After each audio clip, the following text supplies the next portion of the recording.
Hey everyone, and welcome to the Priv8 Podcast, where we plug in and explore the intersection of privacy, human rights, technology, and democracy. I'm your host, Derek E. Silva, and on today's episode, being recorded live at ETHDenver 2023, I'm very excited to be joined by Shivanshu Madan, Reem Chahrour, and Erica Kang. Welcome, everybody. Thank Thanks you for for having having us. Thank you. Let's start off with some quick introductions. Shivanshu, please tell us a little bit about yourself and what you do. Sure, I'm Shivanshu Madan. I'm based out of San Francisco. I'm an independent crypto researcher and content creator. I started my crypto journey and I realized it's too difficult for normies to understand what is happening. So I started documenting my own learning as a process of it, and then it became a thing. So now I do educational content on Twitter and YouTube, and now I'm here to at ETHDenver to figure out and talk to different protocols and learn about them. Awesome. We'll make sure we get links to those channels towards the end of the show. Reem. Yeah, hi, I'm Reem. I'm a partnerships lead at the Graph Foundation. If you're not familiar with the Graph is an indexing protocol making it easier for blockchain developers to search and query for blockchain data using something called subgraphs, which are essentially open source APIs. I manage also the grants program at the Graph Foundation. We don't believe in building the graph on our own. This is a good example of coming collectively together. We have around 5 core developers. All contributing to the graph, and then alongside a lot of our grantees that are contributing to the graph in some way to either help grow the ecosystem, make it easier for developers in the community to use the graph and participate. So really excited to be here, and thank you for having me. My pleasure. Erica? Hi, I'm Erica. I'm a big fan of the Graph Foundation, but we've been good collaborators. So I'm based in Seoul, South Korea. I'm a founder of KryptoSeoul, which is a community building team based out of Asia. So I'm helping global projects to enter in the right way into the Asian market, not in a shilly way, of course, but just kind of trying to introduce in the right direction, introducing like solid projects in a technical manner. So I'm hosting a Middle Asia conference and ETH Seoul and also Hack Atom Seoul annually. So and also was based in Vietnam for a time. So I also expanded to Middle Vietnam. So like, oh, okay, let's expand Wow. Asia. So it's been quite a fight because like it's really hard to develop developer communities and also builder communities like from zero.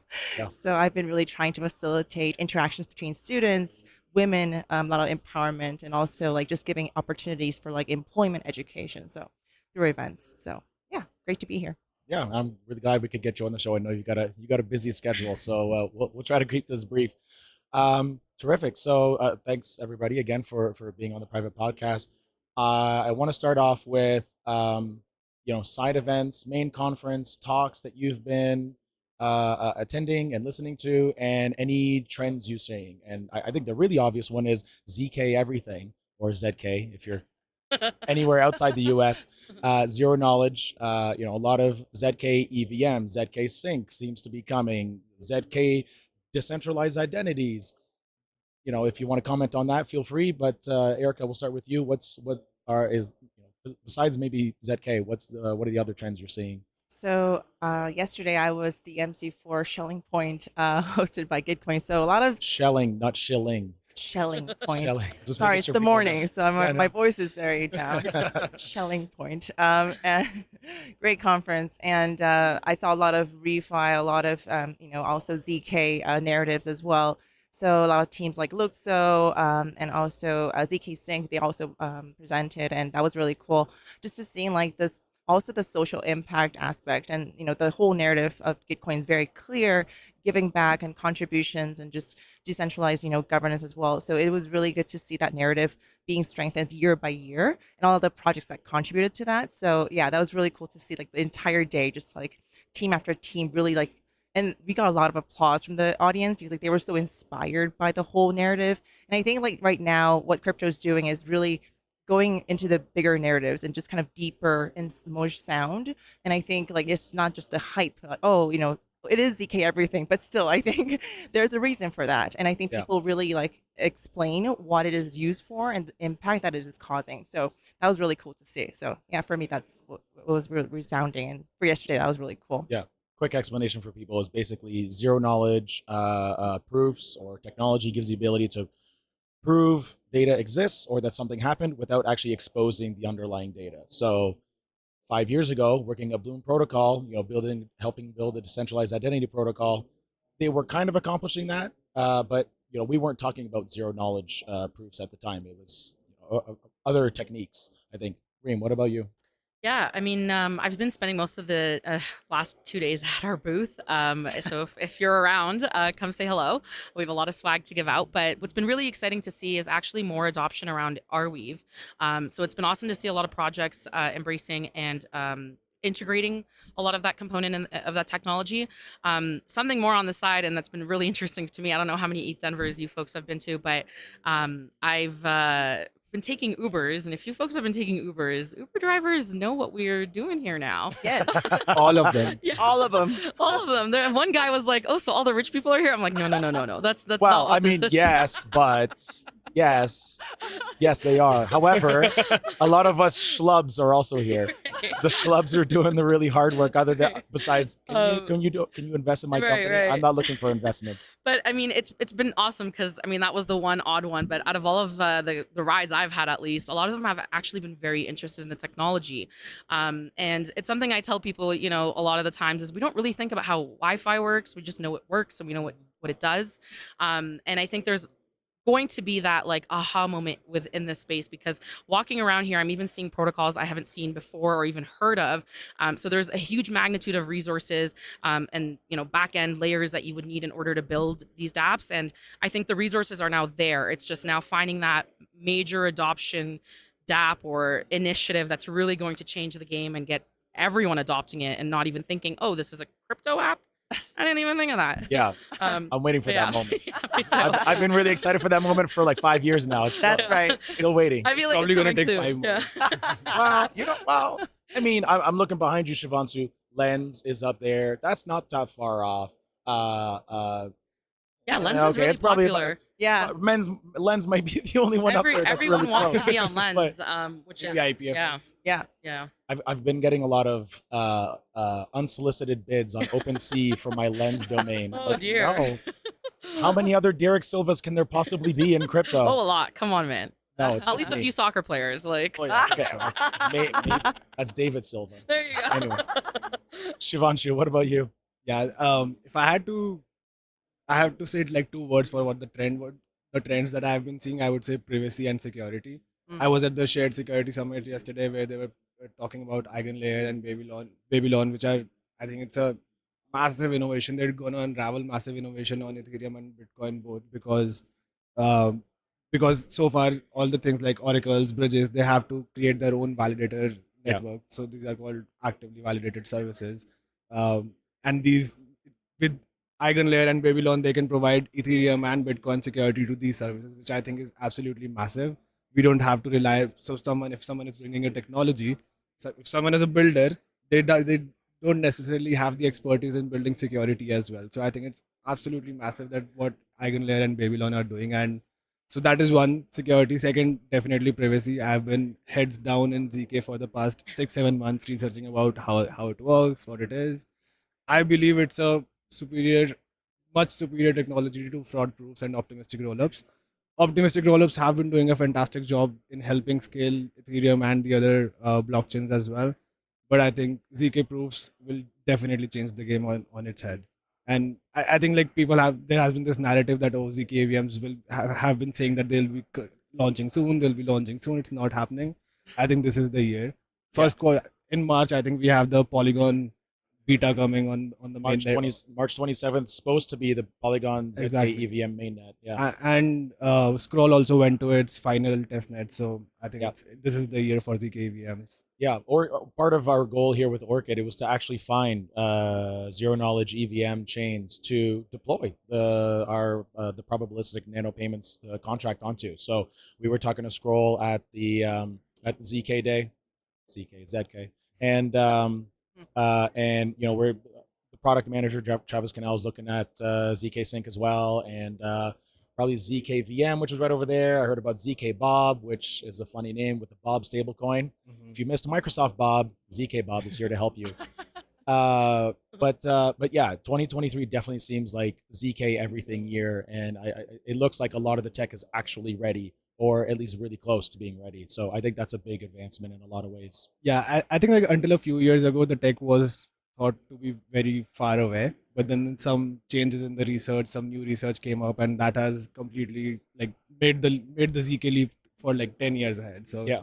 now I think we're ready for it. Yeah, like even just to your point about optimistic rollups, like I've used Optimism a bunch, and I'd done enough of the right things on Ethereum to actually get airdrop tokens. So of course I went through the whole governance onboarding and all that, and so I've done some transactions, and it's still like 25 cents, which for me is not a lot, but lots of people in developing countries, 25 cents to send a few dollars worth of whatever is still a big fee for them to pay. Sure. So like there's definitely still improvements that could be made to make sure that this is available and usable for everybody. Reem, I want to start with you. What's something new that you've seen at ETHDenver, or again at one of the side events that you're really excited about, even if it's not going to be ready for a while? I mean, I don't know if it's anything new as much as I'm seeing more of the adoption from the social aspect. And I think I brought this up earlier. Lens has been really a great game changer in that you see a lot of people wanting to be a bit more involved and transition their habits of how they interact online from places like Twitter, where some may say it's a good place to be now, some may say it's not. But Lens is, I think, really amazing, and although there has already been adoption, it's really exciting to see the excitement behind it and really see more people wanting to join. I think from what I've heard is if you go to their booth and you grab a POAP, they will whitelist you. I don't know when this podcast will come out, so it's either good information for you or Hopefully not. next week. So you'll know next week. But yeah, I think we think when really great ideas, and I think this is something I've even learned at the foundation, managing grants and going through a ton of applications. There's a lot of really awesome ideas, but it really won't come to fruition or really know where this idea will go, or even when the project's been launched, if it'll do well. I think people sometimes focus too much on the tech, but there's also a lot of like marketing and BD and adoption and like ambassadors that you have to onboard. And I think Lens is doing an amazing job at that. So I foresee next year all of us are not going to be tweeting, we're all going to be lensing. So Ooh. Oh, Lens- shots fired across Elon's bow. Oh my I god. don't know him. All right. I don't think number wise we're the Lens protocol with hit 300 million. Hey. But you might see, well, the people we want to reach Right. might be mostly Right. on Lens. And I Right. think that would be quite the accomplishment. I agree. Okay, Erica, what about you? I also saw a lot of Lens engagement, a lot of interest. Actually, I'm organizing a conference in Seoul, like in June, and I'm gonna try and make it. Lens is gonna make it. go. They're gonna come. But I'm gonna Okay. try and make it. That's great. Yeah, the graph should come too. Yeah, let's go. But yeah, Lens has been definitely dedicated to like getting to the masses and trying to like reach out also to the Asian community, which is really huge. And I think like their interest, I mean, from the Korean community and also Vietnamese is also huge, which is a very good sign, right? And I think like in my narrative, like the Web3, next wave of socials is definitely it's definitely popping up, and I see many projects trying to work on that. And just generally, I'm a conference organizer, so I just foresee this whole thing. I just like see how it is doing and like how it's executing. So in my point of view, like seeing 25,000 people like being here from last year, it's been a huge jump, and even last year was a huge jump as well. Yeah. And just seeing like, so I was emceeing yesterday. I asked the audience like, who is it your first time in ETHDenver? Like, so many people raised their hands. So I was kind of like shaken away. I was like, wow, this is huge engagement, huge interest. And even like people who aren't Ethereans, they would show up. And I think from other protocols, they just come to like really enjoy and engage. It's becoming like a bigger pie for sure. And someone was saying yesterday, like, it's, I mean, not in a negative way, but it's like a trade fair. It's like Yeah.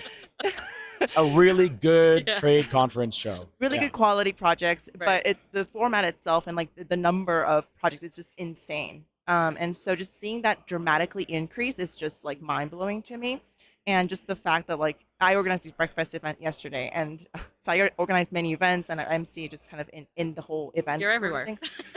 Yeah, and I'm speaking to like on tomorrow, but it's just like seeing like, so they include like my topic as like this whole thing like DAO community stage, and that's like really appreciative of me. So I'm really grateful for the opportunity. But just the fact that they're inclusive of so many like people from diverse backgrounds, that's really cool to see as well from the organizer side, and just really impressive for the ETHDenver team. So kudos to them. All right, Shivanshu, what's hot? What's new that you're looking forward to? Yeah, before that, I would completely agree with what Erica said. This is my first time at ETHDenver as well. And before coming here, I was a bit anxious. I was excited to meet all the protocols and meet all the people of the community that I spent so much time in.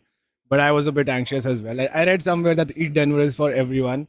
I think that's true. It is everything I hoped for, and it is more than that. Yeah. So absolutely love it. One of the very interesting trends that I have been seeing is as a service protocol. So I think like app chain thesis is a thing where people want to bring in their product and just roll it, put it, launch it as a deploy it as a roll up on that blockchain, on the L1 blockchain directly. So I think a lot of protocol. Actually, I'm wearing a T-shirt of one as well. It's called Airchain. I met them yesterday. It's a great protocol. They basically provide as a service nodes, as a service blockchain, as a service validator. So you just bring in your product, you just bring in your tech people who are building on whatever your vision is, and then everything else is provided. The entire rest of the stack is provided to you by someone else, and you can like build a blockchain in 5 to 10 minutes. And it's not just like it's just not just Airchain. There's way too many protocols building on this, so I think it's a massive Yeah, taking that Cosmos idea of an app chain or Avalanche subnet to a whole new level, or making Exactly. it a lot more accessible. Exactly. That's And interesting. and if you complement that with something like an eigenlayer, you get Ethereum security on it as well. So it's Yeah. a- I was going to mention something because I mentioned Bloom Protocol. It's my first 2.5 years in the blockchain space was working with them and building that community and doing developer relations as well.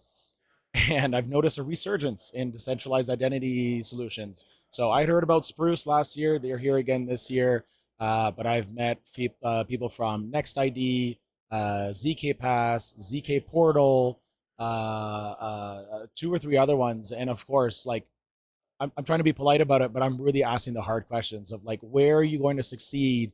Where Bloom, Civic, Microsoft Ion, BlockPass, all these other companies failed before because the tech, the underlying tech stack, most of it's not new. It was the adoption angle. It was the adoption of like you can bring the data into the DID, and now how do you get platforms to adopt bringing the data back out, right? So I go to a wireless carrier or a car company or a bank, and I use my DID to actually share, that onboarding information, and in 10 seconds it's done. They have all the information they need. They have proof that I'm actually Eric Silva, and I don't need to. I just did this last week. I don't need to provide my driver's license and sign something and this and that. Like it took. I was at the bank for an hour to close one bank account that was joint, open a new one, and then open a new joint account. That shouldn't take an hour. Mhm. It, Yeah. it, it was nuts. And like that sort of wasted time, I've been looking forward to getting that time back for a long time now. And so I've been really like asking the teams, like I've done it. I've been here. If you want me as an advisor, I'd be happy to do that too for free because I really just want to see this succeed.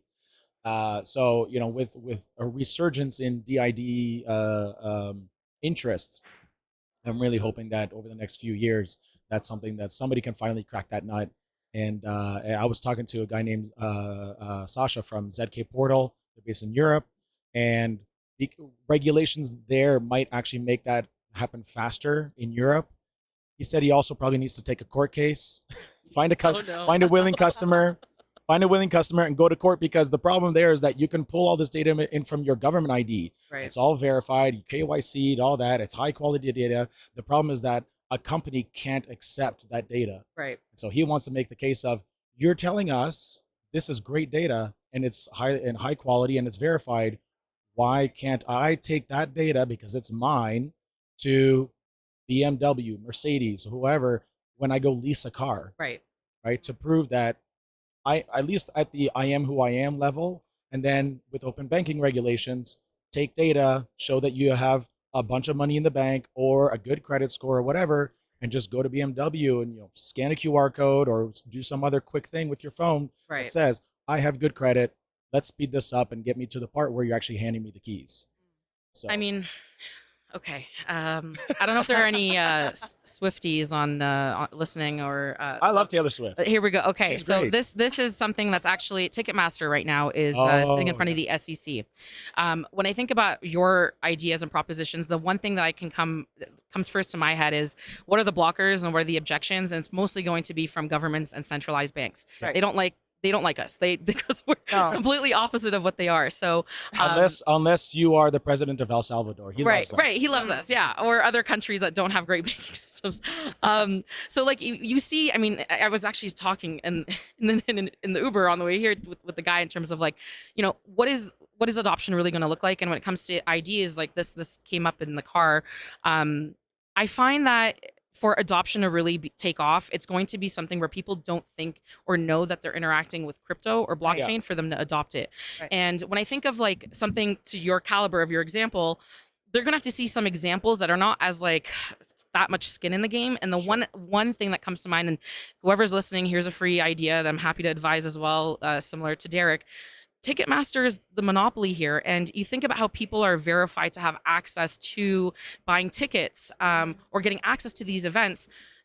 I spent over a full day trying to buy tickets to a Taylor Swift show. That was a full day of my life where I could not like work, couldn't talk to people, had to be on my computer, needed to make sure my internet didn't go out. And like, I'm not that much of a Swiftie. I'm not even that much of a Swiftie, but there are Swifties that like listen to her music and have her music videos up, buy every single version of the album because it has a different album cover. And you think of those fans and how do you put them in front of the line? Verifiable IDs, like how you interact with the artist. Exactly. Yeah. So you think about what this space can do. There's really a lot of potential. You think of like Audius, which is already a decentralized music platform that is giving a lot more power and ownership to the artist that's putting out music and distributing those royalties evenly and equally. What's the next step beyond that? So I think of like the force of what Swifties are. And you see a really good example of that and a problem that could really be solved right now. And then, governments and banks have to say, well, listen, okay, I guess, I'm going to have to adopt this because we already see a good example of how this is quick, efficient, and very, very fair. Yeah. You have the right people at the front of the line. You have not so right people in the back of the line, buying these tickets. And it's horrible. Like I remember back in the day, I used to buy a ticket for $100, to sit front row. And these days you're looking at like 1,000 plus. And this is Ticketmaster fluctuating those prices because of the demand. And really, when you think about the potentials of what this space could do, we're early, but we're not early at the same time. Like it's there. It's just like getting something going. So I think the easy solution to this is, first of all, Taylor Swift took back her, did re-recordings of so that she would have exactly. ownership of That's a really good example. So she needs to fund the development of a new Ticketmaster, bake crypto into the core of it. So that, no, but hang on, this would take some time. But here's existing tools we could use to actually make this work. Yep. A POAP type system doesn't need to be POAP because I know Patricio is already really busy. Right. I don't know how I'd want to feel about working with Swifties, but listen, if it brings in revenue, I think Patricio's I up think for he'll drop it. everything and go. Oh yeah. Him and that peach jacket, peach orange. I love the jacket. It's his hallmark. Mahogany, I think. No, it's not mahogany. It's much too bright for mahogany. It's not brown. Okay. Anyway. If you had a POAP type system where every album, every shirt, every hat, every bandana, whatever Video, that watch, you buy stream, had a one-time claimable QR code on there or something, or a little NFC chip or whatever, depending on what it is, you tap it or you scan it and you prove, I've bought Taylor Swift stuff over and over and over again. I am a super fan. Right. To use soccer terms, I am an ultra. Yep.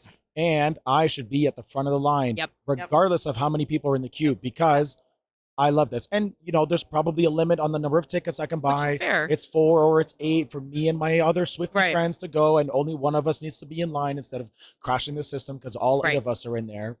But why not? So again, that would take some time because, starting in 2023 going forward, they would have to get that system up and running, embed those claimable things, that tech somehow onto all the products, but you can do it. Yeah. Right? You buy an official Benfica soccer jersey, Yeah. and there's the official, made by Adidas thing on there. You could put a little NFC chip in there. mean- I'm already paying $150 for it. Exactly. Put a little $2 chip in there, charge me $152, and then I get to prove that I've bought a new Benfica jersey every other year for the last 10 years. And therefore, when they go play Front of the Champions League or something, I'm front of the line. Yep. And this is already something, I mean, if you buy luxury items like Louis Vuitton or Coach or Gucci, they have like little ID codes in each of their items. Yep. So this stuff already exists. And when we think about the technology, like it's all out there. It's just a matter of, okay, how do we all now put it together and really produce something at the end of the day where the end user isn't thinking, oh, I'm on crypto, I'm on blockchain, I need to figure out an ETH address. Like it should be as easy as first name, last name, something else to verify your identity, and then you're in. Go ahead, Erica. Yeah, I think we have all the resources, to be honest. It's all about who is the right player to like put it together and like in what coordination matter and in what way it's the promotion going to happen. Because I see like, K-pop is humongous and I like Blackpink. BTS. They're fine. Me too, BTS. yes. No, Blackpink. I prefer Blackpink. Me Oh God, too. Blackpink, $800 a ticket. Oh my God. For Coachella? What, they're headlining Coachella in Hamilton. $800. They did a At what, show Cops last year. Coliseum? Yes. Oh my God. $800 a ticket. I would not pay $800 to see anything at Cops Coliseum. I'd probably do it for Taylor Swift.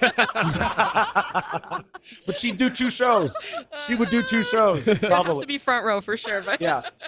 Okay. Oh gosh. Please, Erica, continue. Yeah, and I see so many like K-pop entertainment companies also trying to kind of navigate this area, right? Mm. And they know the problem, right? I think and they also want artists to get closer to the fans. Mm. And there's been many efforts by smaller entertainment companies, labels, for example. It's just a matter that they don't know who to go to in the crypto world. Yep. I think it's a matter of like what projects are legit.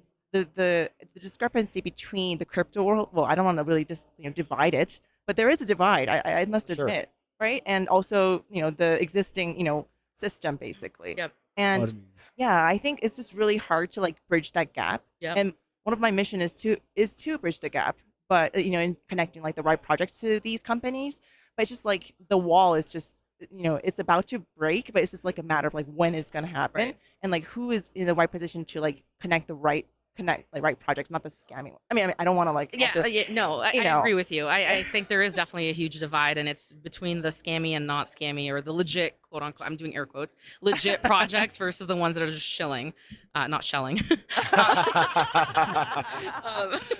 So yeah, I agree. Like it's really, I actually had no idea, but you do kind of see it. Like artists and music labels are trying to kind of NFT things a little bit more, just because it's the Yep. hot new thing. Yep. When really, there are other ways that you could really directly impact the consumer, where they're like, it's just this and that's it. I don't want to do any other. I don't want to think about Ticketmaster. I just want to use this. Yeah, I think like you said earlier, it like the crypto part of it has to disappear in the background. It does not have to, as long as it's in the front. Also, like normies hate us.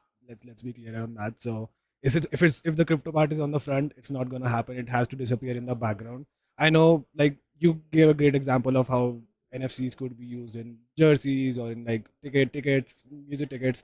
I think also for new and upcoming artists, like if they want to bootstrap their fan following, if they don't have any money, but for their true 1,000 fans, when they're the initial followers of them, they can actually, it's a very good way to award them using their NFTs if they have been following them. And that's something you can do for practically free, Exactly. right? Like Exactly. like $10, 10 XDAI, right? Because POAP primarily lives on XDAI unless you decide to mint it on Ethereum yourself. 10 XDAI, if you are creative enough doing your own art, right, you could get those first 1,000 fans proof that they were your first 1,000 fans really quickly. And then of course you do like I'm part of this Garage XYZ project that it's actually sponsored a driver in the Indie NXT Wow. competition this year, Rasmus Lind. So they did an initial mint of 500. Those were their first 500 fans, and then they did a secondary one of additional 1,500. And so you already have that distinction of I was one of the first, Right. Yeah. and that's obviously a badge of honor in that case. And the 1,500 probably cost less too than the first 500, but like that's a thing you can do. And they hired a really high quality artist. But if you are Shivanshu, I'm a new singer, I'm gonna, I'm as people hear my music for the first time, I want them to mint this POAP. There's still there's still crypto at the front there, but it's in terms of cost and effort much less than trying to find a label, right? Exactly. Or try to get your first million streams on Spotify or something like that. You can identify those first 1,000 fans fairly easily, and it's getting easier and easier all the time. And I think an example of that, although it crashed yesterday, is WeLook. This Right. at least new to me. It's part of the ticketing system here. They've got POAPs embedded into it. I've made my own with the We card. I enable Right. my We card, so if you tap this, you can mint the POAP Likewise. that you've met Derek Silva at ETHDenver Woo! 2023. Original fan. Yes, Celebrity. exactly. And you have the option to sign in with a wallet, or you have the option to sign in with a username and password, and they'll make a wallet for you. I want to keep signing with my wallet so that everything's in one place. Yeah. Right. Like you can look up dereksilva.eth and you can see I have a couple grand in there across multiple chains. I don't care. I have other wallets for secret stuff. Oh. If I need it. But it's a good step in the right direction where it is a fairly friendly interface. The NFC things weren't working yesterday because the internet in here wasn't working. But I'm gonna try again because I'm actually getting a signal, and I could send a photo of us talking to my producer. So hopefully I'll have better luck today. But it is getting easier, and I just remembered Benfica, the Portuguese soccer team I mentioned earlier. They actually do have they have a fan club. It's the largest fan club in the world, and they actually did an NFT mint just a little while ago. Wow. Wow. I don't know What exactly does it get you? I don't know. I was just gonna say I don't remember. Benefits. I don't remember if it gets me any additional Right. benefits, but being a member of the Benfica fan club does get you a bunch of benefits, traditional and otherwise, and does get you first in line to buy tickets for for the next game, the next home game, or even away games, because in Europe they actually set aside like 1,000 tickets for the away teams fans, right, to go. Not something we do in North America, Yeah. for better or worse. So take that concept, digitize it, actually reduce their storage costs in a lot of ways, right? Their ongoing infrastructure costs, because blockchain validators are getting paid to run a lot of that infrastructure, and you could be off to the races with something that Taylor Swift could actually recognize as a ultra fan platform that doesn't mention NFTs, Mhm. crypto, ETH, AVAX, Matic, whatever at all. Mm. Right? So we're getting there, but it's a matter of positioning, Right. as you mentioned, making sure you work with good people. It's probably not going to be Taylor Swift right away, but Depeche Mode was just make it on The happen. Late Show again. Maybe Depeche Mode wants that's the sort of Yeah. band who I think would dig this. I think Kings of Leon did it. They released one of their last albums as like an as an NFT. NFT, yes. So like you see a lot of them already doing it, but yeah, when you said the one with the Portuguese soccer team, I raised my eyebrow a bit because on one hand, yeah, like it's really cool and you see a lot of that happening, but on the other hand, it's just an NFT and there's nothing that like qualifies you to do anything. So I got to go back and reread the email. it sucks because like it gives us a bad rep. When I say us, I mean the Right. space in general, Right. and it makes someone for the second time trying to buy an NFT saying, well, like, okay, well, I already bought one. It didn't get me anything. It just gives me clout. Why would I do this again? So Clout with a K. Do you remember Clout with clout a with K? a K. Yeah. Oh my God. I just remembered Clout. I totally forgot about that service. Erica, you wanted to say something. Yeah. Oh yeah. So it's a small thing, but I have a social token and Ooh. Yes. Optimism. I think I own some of it. Really? Oh. Yeah. You're a holder? You Yeah. should verify. How do I gotta open up my wallet right now. So like when I ask people, well, so I've organized many events, and that's kind of gets the premium access to my events, and basically like I'm like a mentoring service. So for example, like if like juniors, especially like women, students, female students who want to get involved but they don't know where to go to, like I would provide these like mentoring like sessions, and they really want that. So I'm pretty dumbfounded. I'm pretty happy about that, but like getting access to those tokens, they have to basically like go all through that. Wow. And and also with the ticketing stuff, because I was also like looking at other ticketing options for my conference as well. Not only, so I'm looking at ETHDenver, like looking at WeLook as well as options, but like just seeing that hurdle from people, like I mean here people know what they're doing, Right. and they are well educated, Right. mainly, right? But people who are newbies and they don't know anything about the space, but they want to learn, and they're like, oh, they're forced to basically get on Polygon, Yep. get a wallet, and like that's a huge hurdle for them. So 100%. they just kind of stop there, like, oh no, I'm not gonna do that. Gonna give up. Yep. They give up. Also for the social tokens as well. optimism. I mean, for us, it's like a mainstream thing, I should say, like in our space, but it's really hard to like get on board. And so that discrepancy, I'm also, very facing like every single day, and doing my activities and like really like, getting self out there. So yeah, that's one thing. That's actually one of the concerns I have with these layer 3s and layer 4s and like all these other chains. Like, how do I get, like, how far down the rabbit hole do you think people are going to go in order to get these tokens onto your subchain, subnet, supernet, or ZK rollup or what have you? Like that is a concern I have in terms of like actual real adoption. Like optimism's not that far, but like there's not a lot of direct access from a centralized exchange or a fiat on ramp to Arbitrum, Optimism, a lot of substrate based chains, regardless of whether they're EVM or not. Dfinity, like there's ways to get there, but you got to know what you're doing. I'm 5 years into this journey, and even I'm like, where the hell do I go? How do I get tokens on your goddamn chain?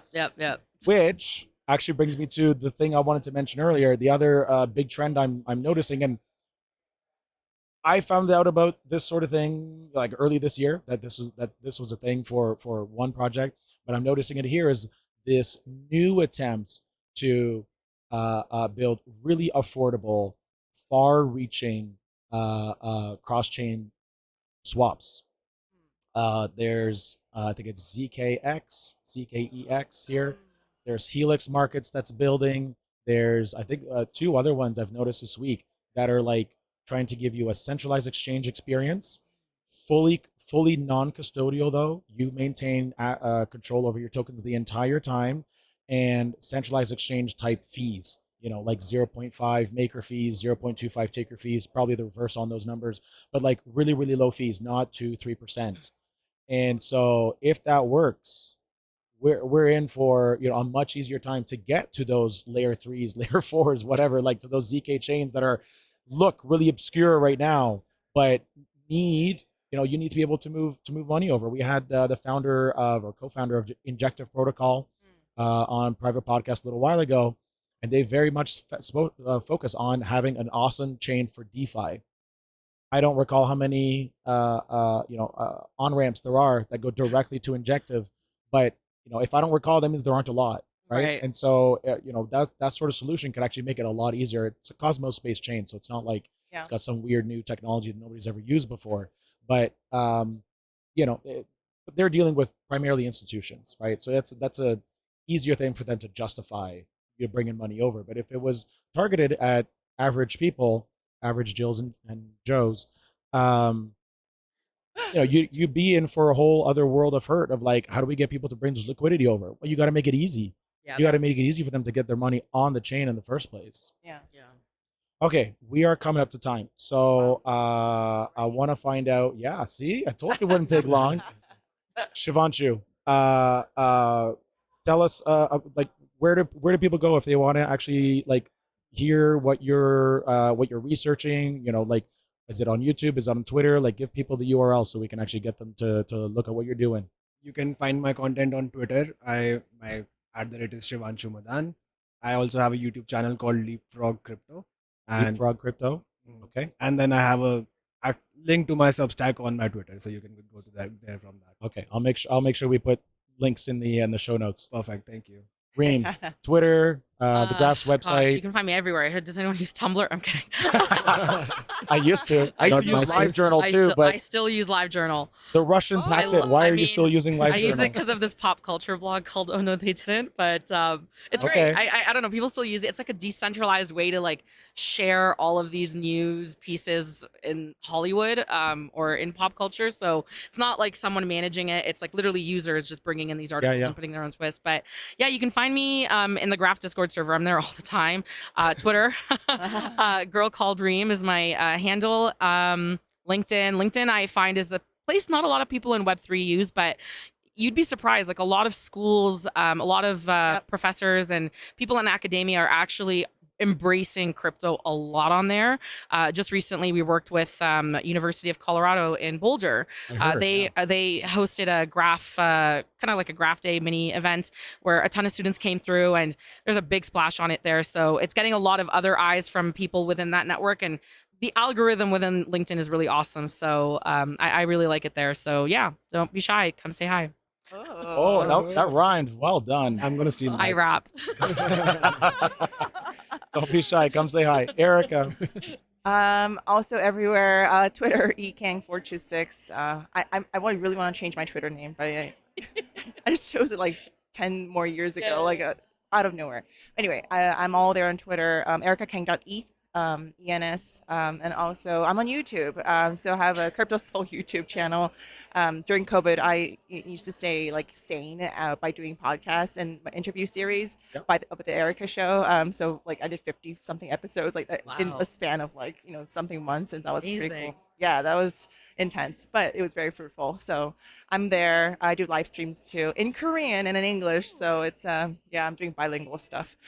So yeah, you can find me everywhere. I'll be roaming around, jumping around everywhere. But yeah, good to see you. Thank you so much. Yeah, my pleasure. Thank you all again for being on the show, and Thank for you for having everybody, us. thanks, and for everybody listening or watching. Until next time, stay free. Thank you. Thank you. Bye.